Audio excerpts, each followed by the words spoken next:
हाँ तो बच्चों, मैं क्या कह रहा था, मैं ये कह रहा था बेटे कि जब कई टॉपिक एक साथ हम लोग मिला के पढ़ेंगे और क्वेश्चन करेंगे, एक दूसरे को अगर हम को रिलेट कर पाएंगे अच्छे से तो क्वेश्चन हमारे बनने लगेंगे।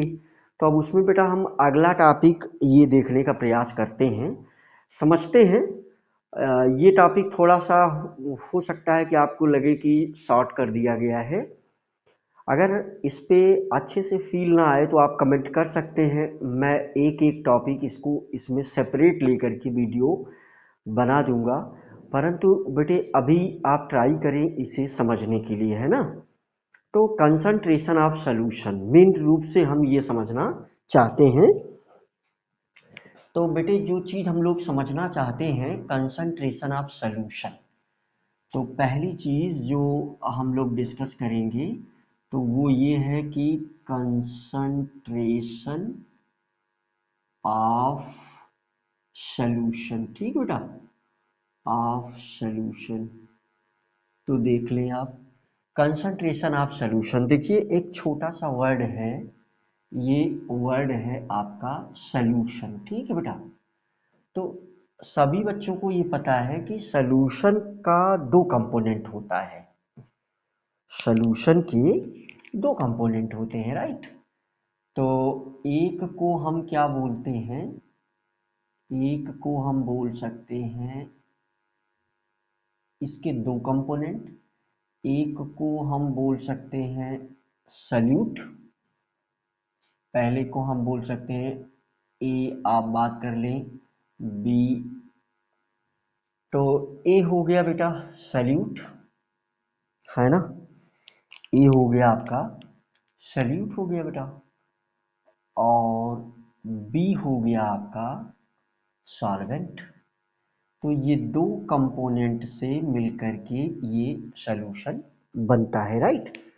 अब ये एक पूरी हेडिंग मैं आपकी जानकारी के लिए आपको साझा कर दूं बेटे कि ये एक पूरी हेडिंग क्लास 12th के सॉल्यूशन वाले चैप्टर में भी है। तो बेटे 12th का तो सिलेबस वैसे ही बहुत ज़्यादा हो जाता है, तो हम कोशिश करते हैं कि इसमें हम कंसंट्रेशन एक्सप्रेशन की पूरी स्टोरी आपको सुना देते हैं, राइट। कुछ इसमें 11th में दिया गया है, कुछ 12th में है, तो हम ऐसा नहीं करेंगे, हम बांटेंगे नहीं, हम यहीं पर सारी स्टोरी आपको सुना देते हैं। ठीक है बेटा, तो यहाँ पर आप देखें सल्यूट और सॉल्वेंट को मिला करके तो सॉल्यूशन बनता है, और उसमें सल्यूट और सॉल्वेंट का अमाउंट क्या है, इसी चीज़ को रिप्रेजेंट करता है क्या, कंसंट्रेशन, है ना। तो इसका अमाउंट जैसे सिंपली जो है ये वाला लेस होता है, ये ग्रेटर कंपोनेंट होता है। तो ये छोटी छोटी बातें आप जानेंगे, तो ये लेस होता है, ये लेस होता है, और ये लार्ज अमाउंट होता है, तो ये कहीं ना कहीं क्या है, लेस है, लेस कम छोटा वाला कंपोनेंट, और ये लार्ज कंपोनेंट, स्मॉलर कंपोनेंट, बिगर कंपोनेंट, लार्ज कंपोनेंट, है ना, बिगर, ये लार्ज है। तो ज़्यादा अमाउंट इसका होगा और कम अमाउंट इसका होगा। ठीक बेटा, तो इन दोनों का अमाउंट कितना है, किसी भी सॉल्यूशन में इन दोनों का अमाउंट कितना है, इस चीज़ को, ये ज़्यादा इम्पॉर्टेंट है। इमोशनली आप समझ सकते हैं कि हमारी लाइफ ही सॉल्यूशन से जुड़ी हुई है। सेंस ये है कि सॉल्यूशन के बिना हम लाइफ की कल्पना नहीं कर सकते, राइट। तो फिर उसके विषय में छोटी छोटी बातें, इमोशनल बातें तो ये है ही है, इसीलिए हम जानना चाहते हैं कि किसी भी सॉल्यूशन में सॉल्वेंट और सॉल्यूट का अमाउंट क्या है। तो कंसंट्रेशन यानी इन दोनों का अमाउंट हम कैसे पता करेंगे, इन दोनों का अमाउंट हम पता करते हैं कंसंट्रेशन से, है ना। अगर हम कंसंट्रेशन जान जाएं किसका, सॉल्यूशन का, तो हम पता कर सकते हैं इन दोनों का अलग अलग अमाउंट, राइट। तो कंसंट्रेशन की को रिप्रेजेंट करने के कई मेथड हैं, है ना। नॉर्मली इसके लिए जो यूनिट यूज की जाती है वो केमिस्ट्री में, तो वो मोल पर लीटर। लेकिन अब यहाँ तो हम मेथड ही सीखने जा रहे हैं, तो ये नॉर्मल एक यूनिट मैंने लिख दिया, ये इसकी यूनिट है कंसंट्रेशन की, जो बहुत ज़्यादा यूज होती है। लेकिन अब मेथड ही बहुत ज़्यादा आपको आपके सामने आ जाएंगे कई प्रकार के, तो यूनिट भी उस हिसाब से अलग अलग हो जाएगी। तो कंसंट्रेशन को रिप्रेजेंट करने का जो मेथड है, तो आज का हमारा टॉपिक वही है विशेष रूप से, राइट। तो methods to express the concentration of solution, जो हमारा मेन टॉपिक है आज का, तो यही है methods to express the concentration of solution. तो आइए हम इस चीज़ को देखते हैं वन बाय वन। हम कोशिश करेंगे कि इसमें हम आपको पूर्णतया क्लियर कर दें। तो methods to express the concentration of solution है ना, तो ये वाली हमारी हेडिंग है, methods to express the concentration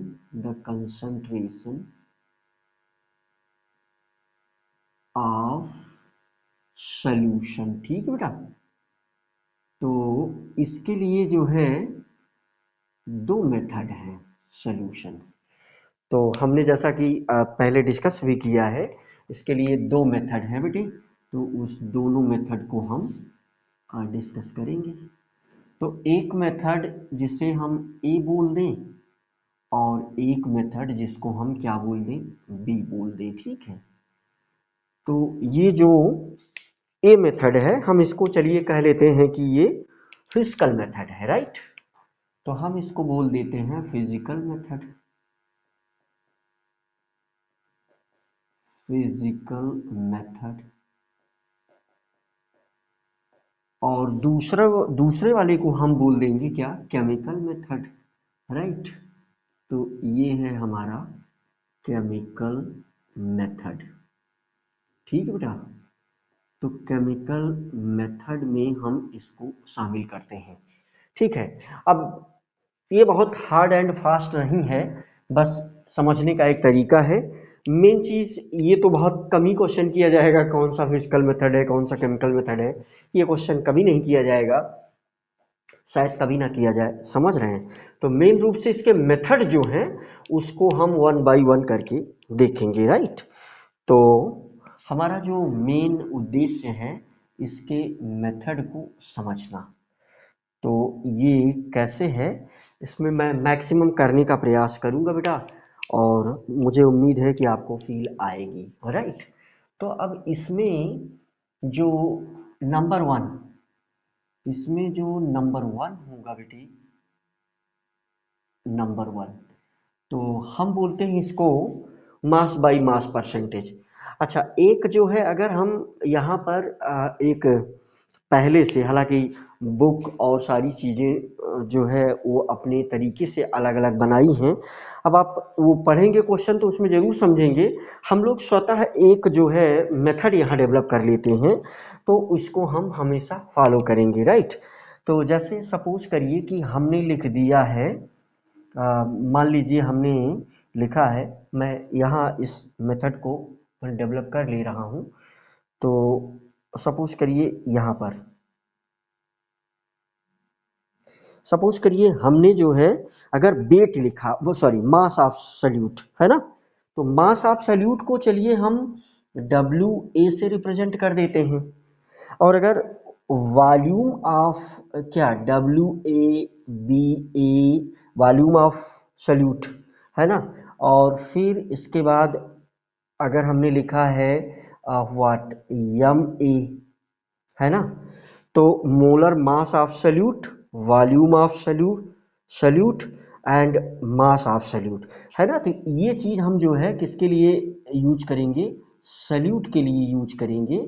देखिए ये हार्ड एंड फास्ट रूल नहीं है, ये आपको समझाने का एक तरीका है ना। तो आप जैसे समझ जाएं, लेकिन अभी जिससे कि आप एक एक चीज़ें आपके सामने क्लियर रहें, तो उस लिए ऐसा जो है ये आपके सामने लिखा जा रहा है। जैसे अगर हम इसकी बात कर लें कि जैसे मान लीजिए हमने जो है डब्ल्यू डब्ल्यू बी लिखा कहीं पर, या वी बी लिखा जा रहा है कहीं पर, और या यहाँ पर हम अगर एम बी लिख रहे हैं कहीं पर, तो इसे आप सॉल्वेंट के लिए समझेंगे, राइट। जैसे फिर से मैं रिपीट कर दूं, ये क्या है, मास ऑफ सॉल्वेंट है, ये क्या है, वॉल्यूम ऑफ सॉल्वेंट है, और ये क्या है, मोलर मास ऑफ क्या, मोलर मास ऑफ सॉल्वेंट। तो सॉल्यूशन का तो कोई, हालांकि सॉल्यूशन का मोलर मास होता है लेकिन उसकी आवश्यकता नहीं पड़ेगी, फिर भी हम सॉल्यूशन के लिए कोई सफिक्स नहीं लगाएंगे, राइट। तो जैसे हमने ये लिख दिया तो ये सॉल्यूशन हो गया W, और मैंने B लिख दिया तो ये सॉल्यूशन हो गया, और अगर मैंने M लिख दिया तो ये सॉल्यूशन हो गया। तो ये हम सॉल्यूशन के लिए वर्ड यूज कर लेते हैं, राइट। तो ये कन्वेंशन बना लेने से आपको पहचानने में सुविधा होगी। W को हम क्या बोल सकते हैं, अगर मैंने कहीं W लिखा है तो आपको समझना चाहिए कि मैंने लिखा है मास ऑफ सॉल्यूशन, राइट। अगर कहीं पर हमने V लिखा है केवल, तो that is volume of solution, और कहीं पर अगर हमने केवल M लिखा है तो हम कह सकते हैं उसको कि मोलर मास ऑफ सॉल्यूशन। जितने कंपोनेंट उसमें होंगे सबका मोलर मास उठा करके हम जोड़ देंगे। इसकी आवश्यकता बहुत कम पड़ती है, बाकी चीज़ों की आवश्यकता पड़ेगी। तो आप देखें वन बाय वन। जैसे हम पहले नंबर 1 को क्या बोलते हैं, ये आपने उसमें भी पढ़ा होगा, 9th में भी। तो ये हो गया WB upon what, W multiplied by 100। तो इसको हम पढ़ते हैं मास बाई मास परसेंटेज, है ना। तो इसको हम शॉर्टकट में क्या पढ़ लेते हैं, इसको हम शॉर्टकट में पढ़ लेते हैं मास बाई मास परसेंटेज, है ना। तो आपको पता है कि ये सॉल्यूशन का मास है, और ये जो है डब्ल्यू बी, ये सॉल्यूट का मास है। तो एक मेथड ये हो गया बेटा, जो छोटी छोटी बातें इसको हम जल्दी से निपटाएंगे। और दूसरा जैसे ये है मास बाई वॉल्यूम, और दूसरा हम ये मास बाई मास है या वेट बाई वेट, जो भी आप पढ़ें। और दूसरा है mass by W B upon volume multiplied by 100। ठीक बेटा। तो इसको हम क्या पढ़ लेंगे, मास बाई वॉल्यूम परसेंट। ठीक बेटा। और तीसरे को हम क्या पढ़ लेंगे, तीसरे को हम पढ़ लेंगे वॉल्यूम बाई वॉल्यूम परसेंटेज। तो ये छोटी छोटी सरल बातें हैं जिनको क्लास 9th में भी आपने सीखा है, यहाँ भी इसकी ज़रूरत पड़ेगी। तो आप इसको बी बाई बी हम बोल देंगे, ठीक है बेटा। बी बाई बी परसेंटेज, इसको हम इस प्रकार से बोल सकते हैं। अब इसके बाद जो चौथा, पांचवा, छठा मेथड सब सेम ही है। कुछ अंडरस्टैंडिंग के लिए हम कुछ जनरल बातें यहाँ आपको समझाने का प्रयास करेंगे। जैसे चौथा है पीपीएम, तो पार्ट पर मिलियन, है ना। चौथा है आपका पीपीएम, है ना, पीपीएम। तो पीपीएम, पीपीएम को समझाने के लिए तो पीपीएम इज इक्वल टू क्या हो जाएगा, यहाँ पर हम लिख सकते हैं, इसके कई फार्मूले यूज होंगे। तो ये number of particle of one component, है ना। तो ये है क्या, number of particle, number of particle, number of particle of one component, one component upon number of particle, number of particles of all component, है ना। One component, number of particles of all component in solution, है ना। Number of particles of all component in solution, ठीक बेटा, multiplied 10⁹। अब इसका एक हम एग्जाम्पल, इसका ये चीज अगर मैं बता दूं तो इस 9 की जगह पर बाकी सारी चीजें सेम रहेंगी, है ना। तो शॉर्टकट में समझने के लिए अब एक मैं एग्जांपल यहाँ दूंगा। मैं ये जरूर महसूस कर रहा हूँ कि थोड़ा सा ये शॉर्टकट हो रहा है, तो लेकिन मुझे उम्मीद है कि आपको समझ में आएगा। आपको थोड़ा सा ध्यान देना है ना। तो जैसे अगर मैं इस 10⁹ की जगह पर देखिए नंबर ऑफ पार्टिकल, इस पार्टिकल की जगह पर आप मोल भी वर्ड यूज कर सकते हैं, आपने मोल यूज कर लिया, है ना। और यहाँ पर भी, तब जब यहाँ पार्टिकल की जगह पर मोल यूज होगा तो यहाँ पर भी पार्टिकल की जगह पर मोल यूज हो जाएगा। और इसमें जो है जो 10 टू द पावर 9 है, ये वाला फैक्टर, अगर हम इसको, आप कह सकते हैं कि अगर हमने 10 टू दी पावर, सॉरी ये 9 नहीं होगा बेटे, ये 6 होगा, गलती से लिखा था, तो इसके लिए वेरी वेरी सॉरी। तो ये हो गया आपका 6, ये 6 हो जाएगा।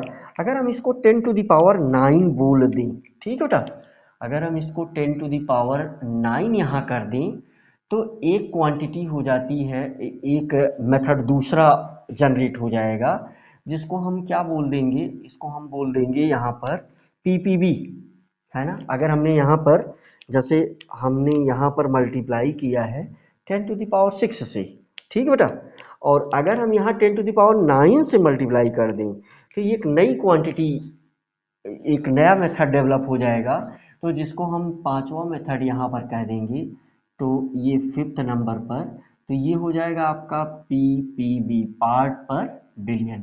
ये मिलियन बिलियन ट्रिलियन एक छोटी मोटी बातें हैं, सभी बच्चे जानते होंगे। अगर हम 1000 से 1000 में मल्टीप्लाई कर दें तो मिलियन आ जाएगा, और फिर इसमें हम 1000 से मल्टीप्लाई कर दें तो बिलियन आ जाएगा, उसमें 1000 से मल्टीप्लाई कर दें तो ट्रिलियन आ जाएगा, ठीक है। मुझे उम्मीद है कि ये सब बातें छोटी मोटी आपको पता है। तो अगर हम यहाँ पर इसकी जगह पर, देखिए यहाँ पर मोल हमने यूज कर दिया, पार्टिकल की जगह पर हम मोल यूज कर दें, और यहाँ पर अगर हमने 10 टू दी पावर व्हाट 12 से अगर मल्टीप्लाई कर दिया तो ये एक नई क्वांटिटी बन जाएगी। इसको हम 6 नंबर का मेथड बोल सकते हैं, है ना। इसको अगर हम 6 नंबर का मेथड बोल दें यहाँ पर, चलिए यहाँ पर हमने लिख दिया, तो 6 नंबर का मेथड ये हो जाएगा। चलिए इसे 6 नंबर हमने बोल दिया, तो इसको हम बोल सकते हैं पीपीटी, ठीक बेटा, तो ये पीपीटी हो जाएगा, ठीक है। बाकी सारी चीज़ें सिमिलर रहेंगी। इसका कुछ एग्जाम्पल हम देते हैं, जैसे न्यूज़पेपर में एक लाइन लिखी हुई आती है कि CO2 का लेवल दिल्ली में 400 ppm को क्रॉस कर गया है ना बेटा। तो अगर ऐसी लाइन लिखी हुई आ जाए कि पॉल्यूशन जो है CO2 का, कार्बन डाइऑक्साइड का, वो 400 ppm क्रॉस कर चुका है, तो ये 400 ppm क्रॉस कर चुका है, तो इसका मतलब कि अगर वहाँ की हवा को हम कलेक्ट करें और सपोज करिए कि उसमें जो है क्या हो, 10 टू दी पावर 6 पार्टिकल हो, तो उसमें 400 जो है वो किसका होगा, 400 वो CO2 का होगा। अब हम क्वेश्चन भी करेंगे तो आपको और भी समझ में आएगा, थोड़ा सा थ्योरी को यहाँ पर आप समझने का प्रयास करें और कोरिलेट भी करें। मैं इसका एग्जाम्पल देने में इंटरेस्टेड हूँ, तो अगर मैं इसका एग्जाम्पल थोड़ा सा दूँ बेटे, इसका एग्जाम्पल, तो हम ऐसा बोल सकते हैं, हम एग्जाम्पल देना चाहते हैं, तो एग्जाम्पल में पहला एग्जाम्पल और दूसरा एग्जाम्पल, पहला एग्जाम्पल हम क्या देने वाले हैं कि अगर सपोज करिए कि कोई भी सॉल्यूशन है, उसका वेट मान लीजिए 1 kg है, कोई सॉल्यूशन है, हमने उसका मास ही मेजर किया है, सॉल्यूशन का जो मास है, ठीक है, चलिए सॉल्यूशन का जो मास है, तो मास ऑफ व्हाट सॉल्यूशन, तो मास ऑफ सॉल्यूशन, अब अगर ये 1 kg है, मास कितना है 1 kg, ठीक है बेटा, तो अगर इसमें सल्यूट इसी के अंतर्गत, इसी में शामिल है, अगर वो सल्यूट का अमाउंट अगर 1 mg हो जाए, 1 mg 1 मिलीग्राम, तो हम ये कह सकते हैं कि इसमें इसका जो कंसंट्रेशन है वो 1 ppm है। तो नॉर्मली हम क्या बोल सकते हैं कि इसका कंसंट्रेशन, यानी ये जो सॉल्यूशन है, हमने क्या कहा, मास ऑफ सॉल्यूशन 1 kg, और अगर इसमें सल्यूट 1 mg है, तो हम ऐसा बोलेंगे कि इसका कंसंट्रेशन, सॉल्यूशन का कंसंट्रेशन, इसे हम बोल सकते हैं 1 ppm, है ना। एक एग्जाम्पल ये हम कह सकते हैं कि हमने दिया आपको पहला एग्जाम्पल, ठीक है। दूसरा एग्जाम्पल हम यहाँ पर दे देना चाहेंगे आपको कि अगर मान लो मान लो हमने कहा कि दिल्ली का जो एयर पोल्यूशन है उसमें CO2 का लेवल 400 ppm है। तो इसका क्या सेंस है कि वहाँ अगर हमने मान लीजिए ये हवा का सैंपल लिया है मैंने, ये हवा है, इसमें गैस के बहुत सारे मॉलिक्यूल्स पार्टिकल सब कुछ मिला हुआ है ना। अगर इसका total number of particle 10 to the power 6 है, तो इस टोटल 10 टू द पावर 6 में बेटे ये 400 क्या है, CO2 मॉलिक्यूल प्रेजेंट है। ये दो एग्जाम्पल से आप अपने कंसेप्ट को क्लियर करें और फिर हम जो है ये वाले टॉपिक पर चलते हैं। तो हम यहाँ पर नेक्स्ट टॉपिक को क्लियर करेंगे, आप बार बार इसको सुने और को रिलेट करें, ठीक है। तो मुझे लग रहा है कि बहुत ही सिंपल और सरल बातें हम बता रहे हैं आपको। थोड़ा सा आप दिमाग लगाएंगे और क्या करेंगे, थोड़ा सा आप दिमाग लगाएंगे। देखिए यहाँ पर हमने सोल्यूशन की स्पेलिंग गलत लिखा है, तो चलिए मैं इसको सुधार देता हूँ और ये हो जाता है टीचर से भी, तो हमारे बच्चे इसके लिए क्षमा करेंगे हमें।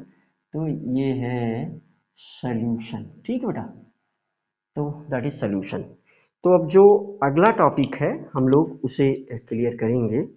तो चलिए हम लोग 6 मेथड इसमें सीख लिया हम लोगों ने, क्या ये 6 फिजिकल मेथड हमने सीख लिया, ठीक बेटा। तो यहाँ पर जो विशेष रूप से सीखने वाली बात है वो क्या क्या है, ये 6 मेथड हमने सीखा, देख लो ये 1 2 3 4 ये 5 ये 6, और सब में क्या है रिलेशन छोटा मोटा, तो वो हमने कनेक्ट किया। अब क्वेश्चन करने से और ज़्यादा क्लियरिटी आती है। तो ये केमिस्ट्री का भी फर्स्ट चैप्टर बेटा कहीं ना कहीं टोटल क्वेश्चन है ना, जितना ज़्यादा हम क्वेश्चन प्रैक्टिस करेंगे उतना चैप्टर के नज़दीक होते जाएंगे। तो अब यहाँ पर जो केमिकल मेथड है तो इसमें नंबर 1 आपके सामने मोलरिटी हो जाएगी, है ना। नंबर 2 नॉर्मलिटी हो जाएगी, और नंबर 3 पर आपका मोलरिटी हो जाएगी। नंबर 4 पर मोल फ्रैक्शन हम देख लेंगे।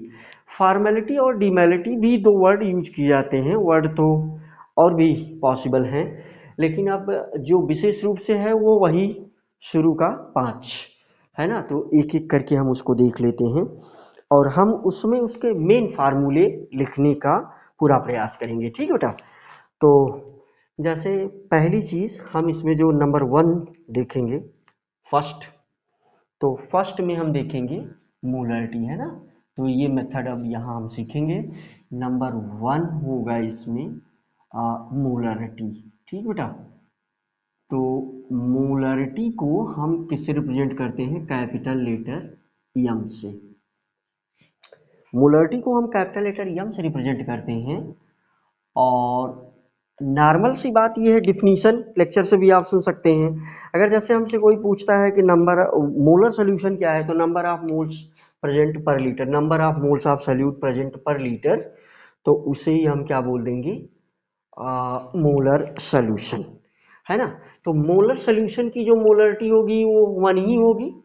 तो मोलरिटी को इसके लिए जो फार्मूले यूज किए जाएंगे, तो एक फार्मूला नॉर्मली ABCD करके हम लिख देते हैं, तो एक फार्मूला ये यूज किया जाएगा इसके लिए, वो क्या होगा, molarity means M is equal to Na upon, इसे हम V किसमें, लीटर में ले लेते हैं, ठीक बेटा।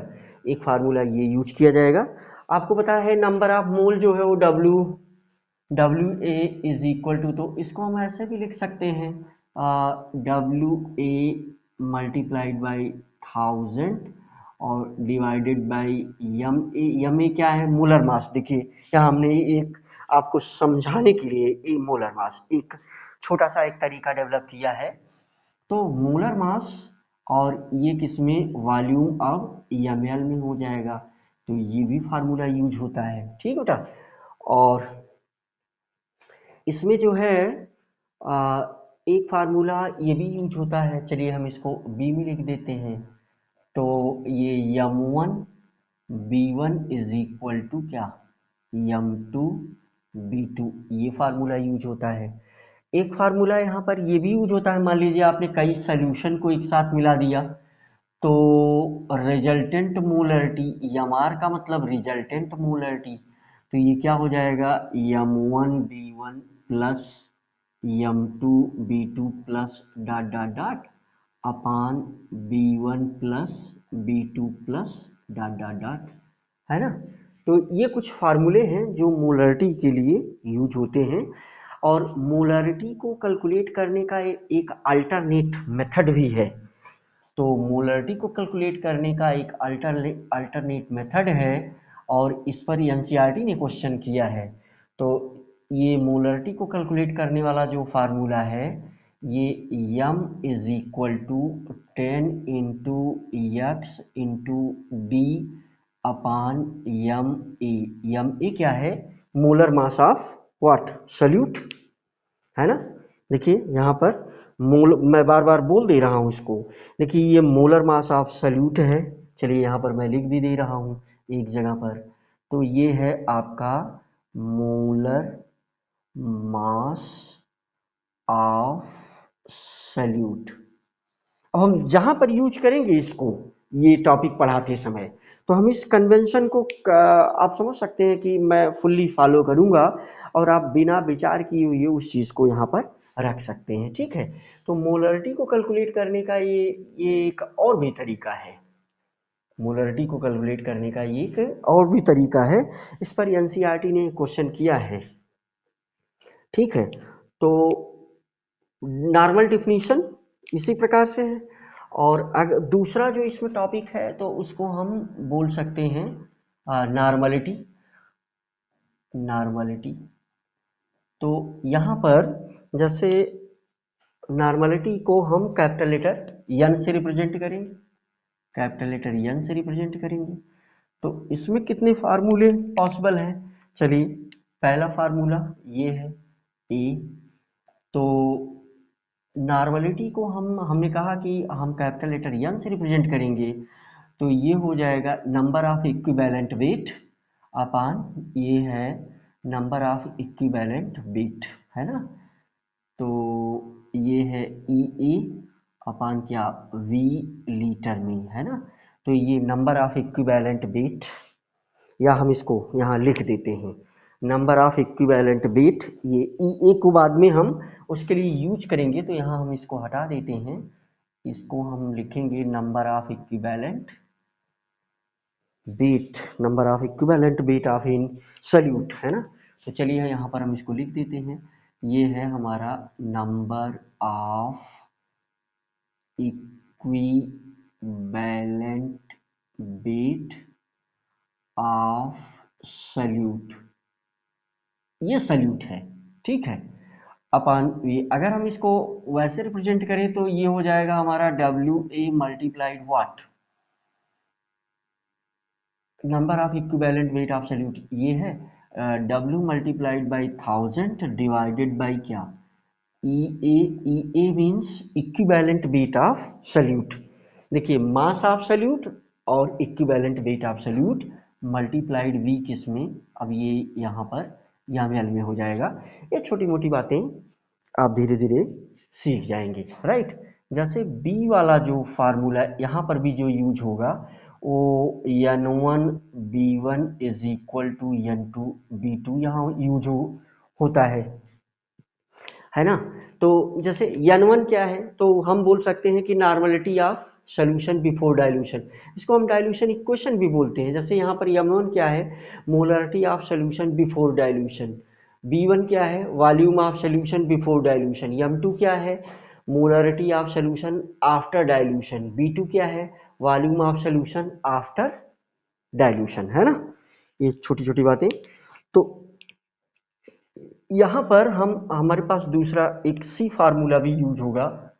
तो सी फार्मूले के लिए हम क्या लिख सकते हैं, सी फार्मूले के लिए हम लिख सकते हैं यहाँ पर ये रिजल्टेंट नॉर्मलिटी है ना, तो इसके लिए भी ये बिल्कुल छोटा सा formula N R is equal to N one B one plus N two B two plus dot dot dot upon B one plus B two plus B three. ये B one B two B three क्या है? Volume of first solution, volume of second solution, volume of third solution, है ना, ये plus dot dot dot. और ये N one क्या है? Normality of first solution. V one क्या है? वॉल्यूम ऑफ फर्स्ट सोल्यूशन, बता ही दिया है ना, ये हो गई नॉर्मलिटी। मोलरिटी में जो फार्मूला आप यूज कर लेंगे, मेथड नंबर 3 हो जाएगा आपका। तो थर्ड मेथड में मोलरिटी में जो आप फार्मूला यूज कर लेंगे, मोलरिटी हमने पढ़ लिया, मोललिटी, तो इसको हम स्मॉल लेटर एम से रिप्रेजेंट करते हैं, राइट। तो इसका जो फार्मूला यानी मोललिटी इज इक्वल टू, ये जो फार्मूला यूज करेंगे। अब मोलल सोल्यूशन क्या है, मोलल सोल्यूशन क्या है, सेमी मोलल सोल्यूशन क्या है, मिली मोलल सोल्यूशन क्या है। तो मोलल सोल्यूशन में मोललिटी उसकी 1 है और मिली मोलल में उसकी मोललिटी हो जाएगी 1/1000। ठीक बेटा। तो हम लोग जो है इसमें जो फर्स्ट फार्मूला यूज करेंगे, molality small letter m, this will be equal to what, number of mole, जिसको हम एन ए से ही रिप्रेजेंट करेंगे। अब देखिए यहाँ पर हम डब्ल्यू बी यूज कर रहे हैं, तो डब्ल्यू बी आपको पता होना चाहिए। तो डब्ल्यू बी देखिए हमने यहाँ पर क्या लिखा है कि ये है मास ऑफ क्या, यहाँ पर मार्कर मेरा गिर गया, तो ये है हमारे पास क्या है, ये हमारे पास डब्ल्यू बी है क्या, मास ऑफ सॉल्वेंट। तो यहाँ पर मास ऑफ सॉल्वेंट है, ठीक है बेटा। और अगर हम इसको ग्राम में, जैसे ये W A multiplied by 1000 upon क्या, ये हो जाएगा हमारा M A multiplied by W B. और ये डब्ल्यू बी किस में है, इस समय ये ग्राम में है, अभी ये केजी में था, इस समय ये ग्राम में है। इसे ध्यान रखना पड़ता है जब हम मोल फ्रैक्शन से मोलरिटी का रिलेशन बनाते हैं, तो ठीक है बेटा।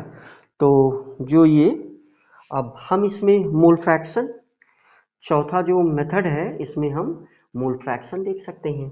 तो ये 4th नंबर के मेथड में हम मोल फ्रैक्शन देख सकते हैं, मोल फ्रैक्शन। तो मोल फ्रैक्शन, तो हम इसको नॉर्मली एक्स ए एक्स बी, अब देखिए यहाँ पर अगर मैं एक्स ए लिखूंगा तो सल्यूट के लिए होगा, एक्स बी लिखूंगा तो सॉल्वेंट के लिए होगा। तो यहाँ पर एक्स ए और एक्स बी मोल फ्रैक्शन, तो मोल फ्रैक्शन में जो चीज़ हम पढ़ने वाले हैं तो वो दो चीज़ है ना, एक्स ए और एक्स बी। तो हम ऐसा बोल सकते हैं कि एक्स ए और दूसरा है हमारे पास यहाँ पर, चलिए हम ले लेंगे एक्स बी, ठीक है। ये है हमारा एक्स बी। एक्स ए क्या है, एक्स ए है मोल फ्रैक्शन ऑफ सल्यूट। तो मोल फ्रैक्शन ऑफ सल्यूट को हम कैसे कैलकुलेट करेंगे, तो ये हो जाएगा N A upon N A plus N B. अब यहाँ पर प्लस लगा करके अगर अदर भी कंपोनेंट है तो हम अदर भी कंपोनेंट यहाँ पर यूज कर लेते हैं। फिलहाल के लिए अभी हम इतना ही देखते हैं। तो एक्स बी में this will be equal to what, तो ये हो जाएगा हमारा what, N B upon N A plus N B. तो ये एन बी क्या है, number of moles of solvent, N A क्या है, number of moles of solute, है ना। तो अगर हम यहाँ से, ये फार्मूला भी यूज होता है बार बार, तो हम मान लेते हैं कि एक यहाँ पर एक फार्मूला यूज होगा।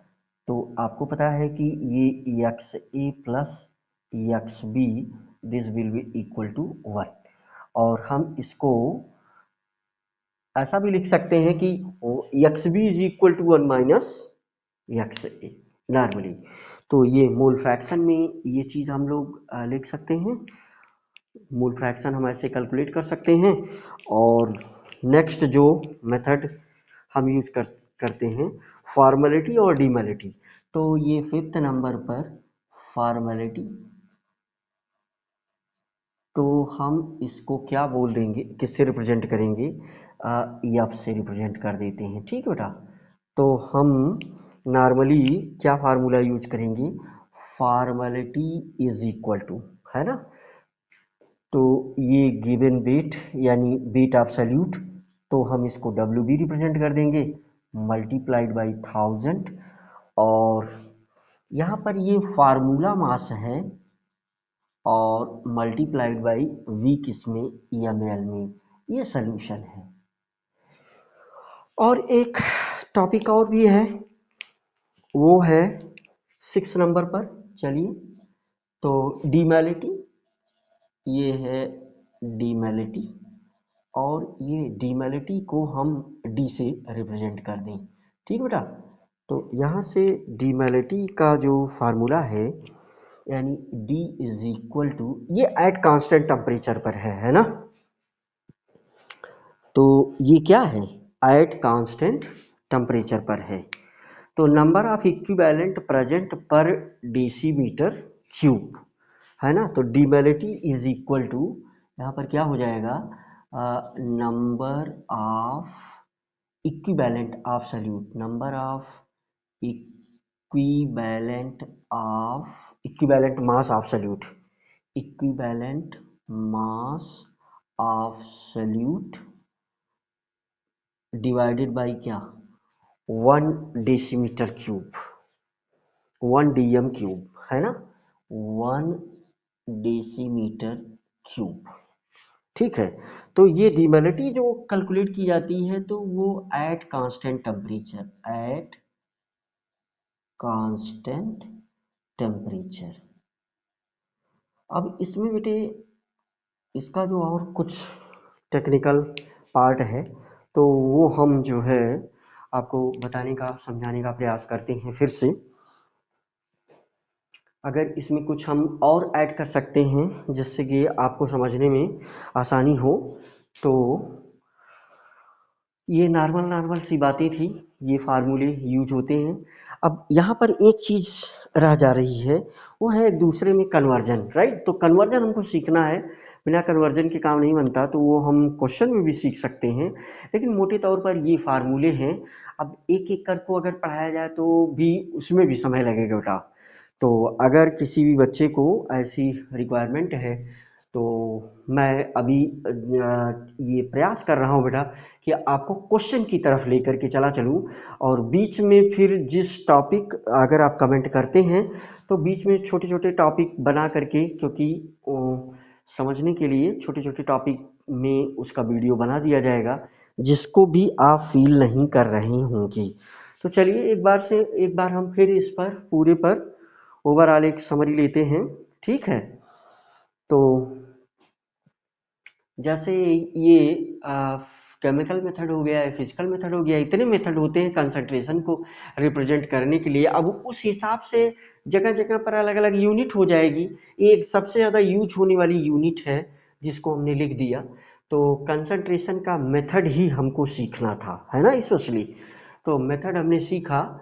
और सल्यूट सॉल्वेंट, इमोशनल पार्ट में भी हमने आपसे बात किया कि लाइफ हमारी सल्यूशन के बिना पॉसिबल नहीं है, कदम कदम पर हमको सल्यूशन मिलते रहते हैं और उन सल्यूशन को हमें समझना पड़ता है, और विशेष रूप से जो हमारे लिए इम्पॉर्टेंट है वो है उनका कंसंट्रेशन, कि उसमें सल्यूट का अमाउंट कितना है और सॉल्वेंट का अमाउंट कितना है, उसी से हमारे जुड़े हुए सारे रिसर्च होते हैं। जो भी हमारी पढ़ाई वाला पार्ट होता है वो उसी से जुड़ा हुआ होता है ना, तो ये चीज़ जो है आप 1 बाय 1 करके समझेंगे।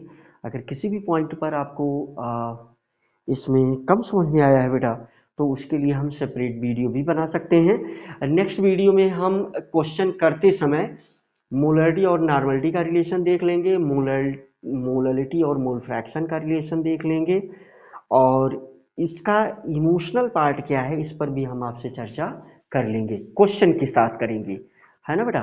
तो आप इस चीज़ को ऐसे ही समझने का आप प्रयास करें, और मिलते हैं फिर नेक्स्ट वीडियो में। ओके।